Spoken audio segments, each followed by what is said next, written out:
Doctor, எனக்கு இப்போ 30 வயசாகுது. 2 குழந்தைங்க. கடந்த 5 வருஷமாக தொடர்ந்து ஜிம் போயிட்டு இருந்தேன். வீட்லேயும் யோகா பயிற்சிகளை பண்ணிட்டு இருந்தேன். ஆனால் இப்போ வீட்டு வேலைகள் அதிகமானதுனால, குழந்தைங்களை பார்த்துக்க வேண்டிய நேரமும் அதிகமானதுனால டைமே இல்லை. ஜிம் போகிறதையும் நிறுத்திட்டேன். வீட்டிலையே உடற்பயிற்சி செய்தும் 3 மாதம் ஆகுது. இதனால் 5 கிலோ எடை கூடியிருக்கேன். திரும்பவும் உடற்பயிற்சி செய்கிறது நல்லதா கொஞ்சம் சொல்லுங்களேன் அப்படின்னு ஒரு லேடி சொல்லியிருந்தாங்க. அதுக்கு ஜிம் மாஸ்டர் ஒருத்தர் இதுக்கு பதில் சொல்லியிருக்காரு. அது என்னென்னா, தொடர்ந்து பல வருடங்களாக நீங்கள் ஜிம் பயிற்சி மேற்கொண்டுட்டே இருக்கீங்க. அதனால் உடம்புல கொழுப்பு குறைஞ்சி நல்ல வடிவத்தோட ஃபிட்டாக மாறி இருக்கீங்க. இந்த நிலையில் திடீர்னு பயிற்சியை நிறுத்துகிறப்ப உடலில் இருந்த சீரான செயல்பாடுகள் தாறுமாறா மாற்றத்தை தந்துடும்.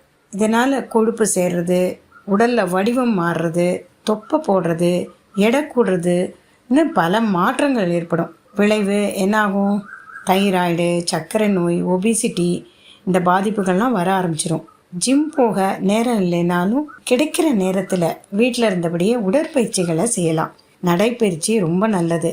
கிச்சனில் நின்றுக்கிட்டே சமைக்கிறச்சே இந்த காலை நல்லா அப்படி இப்படி எக்ஸசைஸ் மாதிரி பண்ணுங்கள். அது மாதிரி துணிமணிகளை அடுக்குங்க. கீழே இப்போ பீரோலேருந்து இறக்கிட்டு நல்லா மடித்து அப்படியே மேலே அடுக்கி வைங்க. அந்த கையை கைக்கான எக்ஸசைஸும் அதுவும் கிடச்சிரும். அப்புறம் பெருக்கிறது வேலையை நீங்களே செய்யுங்க. இந்த பெருக்கிற போது இந்த கை அசைவருக்கு ரோல் ஆகும்.